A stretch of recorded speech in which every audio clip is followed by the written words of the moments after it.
Então, depois de muito suor, depois de muito trabalho, depois de anos juntando dinheiro, você finalmente comprou aquele carro dos seus sonhos.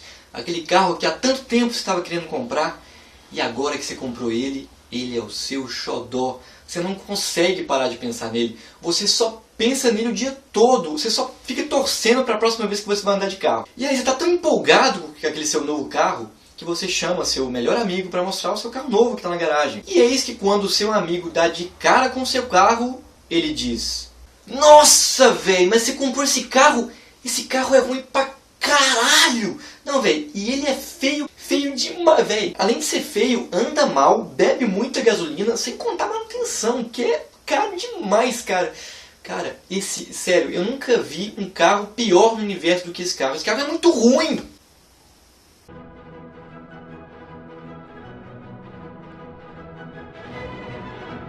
Bem-vindo a mais um Café com Iogurte.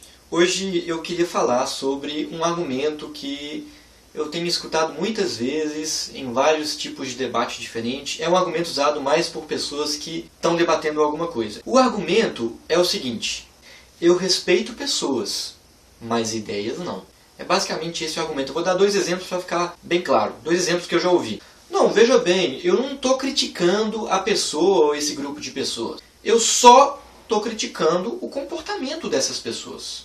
Exemplo 2. Não, eu tenho respeito por pessoas, eu respeito as pessoas. Agora, as ideias, eu meto o cacete, eu desrespeito mesmo, eu xingo, eu não tenho nem aí. Afinal, são só ideias. Exemplo 3. Não, não é que eu sou contra essas pessoas, eu amo essas pessoas. Mas eu condeno e eu repudio a prática dessas pessoas, só a prática. Sim, era para ser alguma coisa óbvia, mas por algum motivo misterioso desse universo, tem muita gente que não enxerga essa obviedade.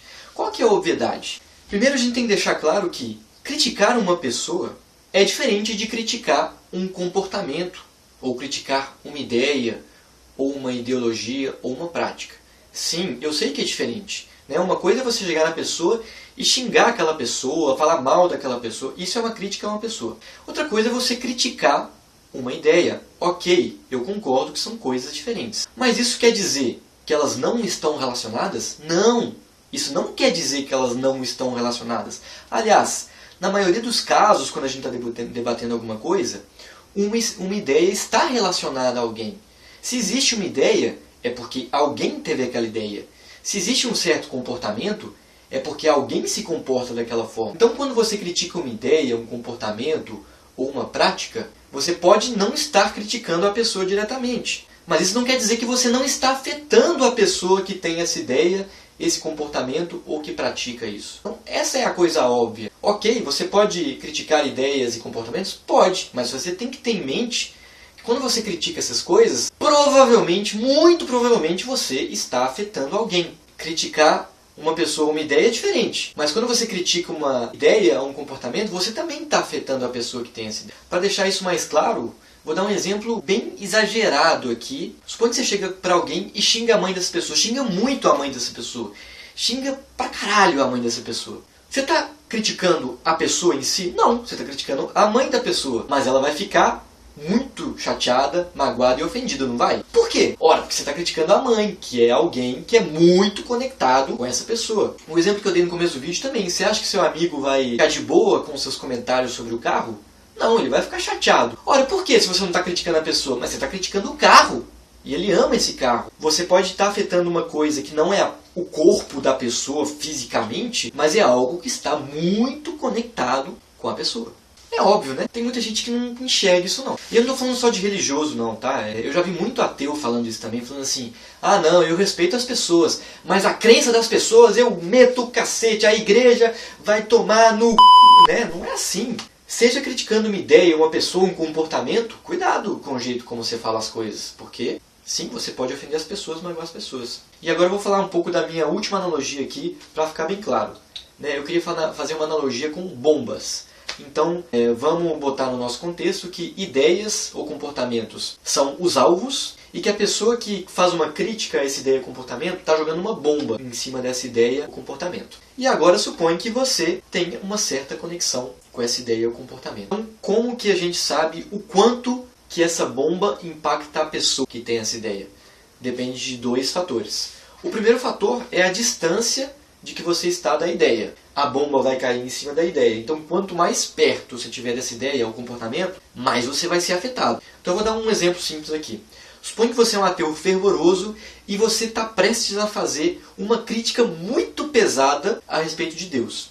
E você vai fazer essa mesmíssima crítica para duas pessoas diferentes. Para um evangélico fanático, para um cara que até acredita em Deus, mas ele não pensa muito sobre isso, ele não está muito aí. Ele acredita até, mas ele não está muito para isso.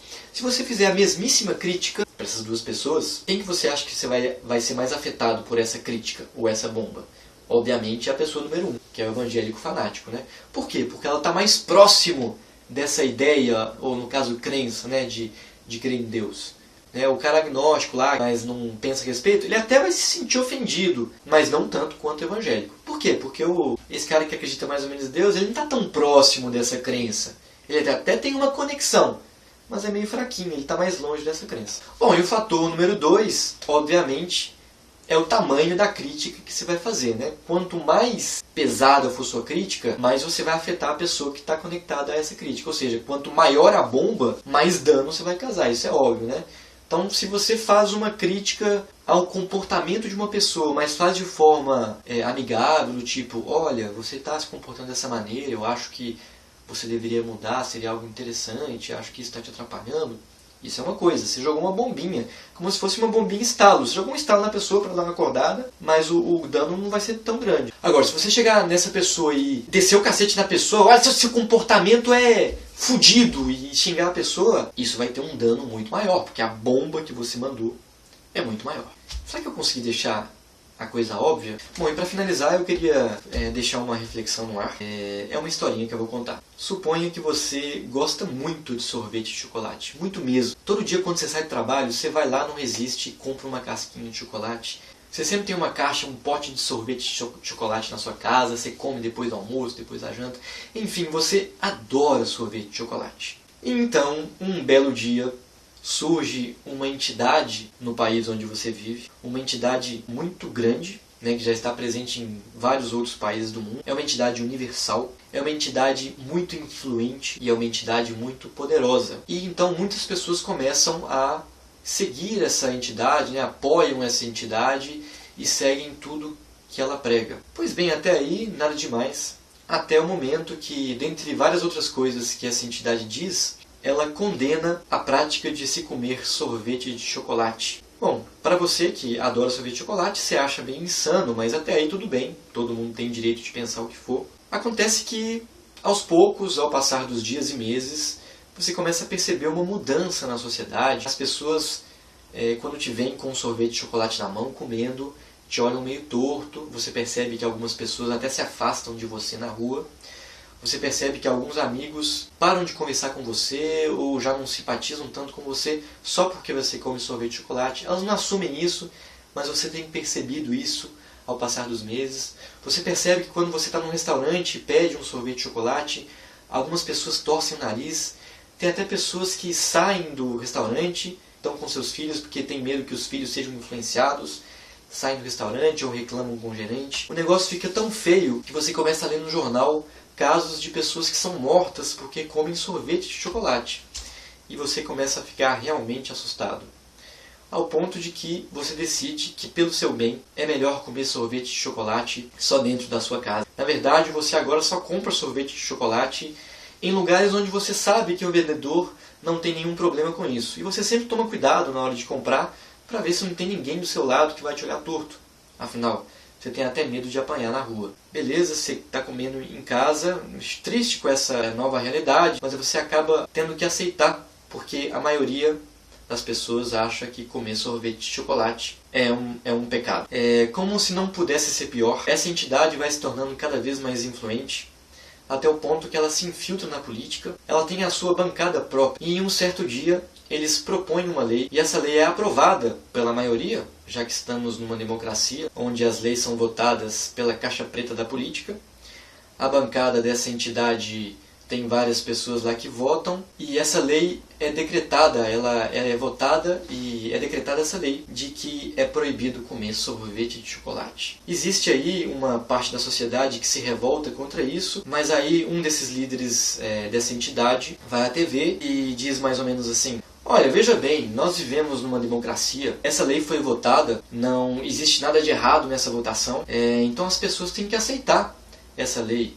Nós não estamos fazendo nada de errado, nós aceitamos todas as pessoas do mundo, nós não somos preconceituosos, nós não temos nenhum problema com as pessoas que comem sorvete de chocolate. Na verdade, nós amamos essas pessoas que comem sorvete de chocolate, mas nós condenamos a prática de comer sorvete de chocolate e por isso achamos que é necessária essa lei. Essas pessoas têm toda a liberdade de viver, mas a prática delas é condenável. E por isso nós achamos que elas não devem fazer isso na frente dos outros, pois isso pode influenciar negativamente a sociedade. E veja bem, nós só estamos fazendo isso pelo bem dessas pessoas que comem sorvete de chocolate.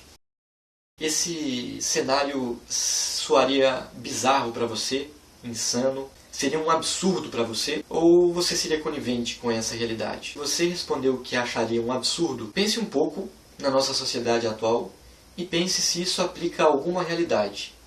E agora imagine o que as pessoas que sofrem com essa realidade estão achando disso. Pense nisso. E até o próximo Café com Iogurte.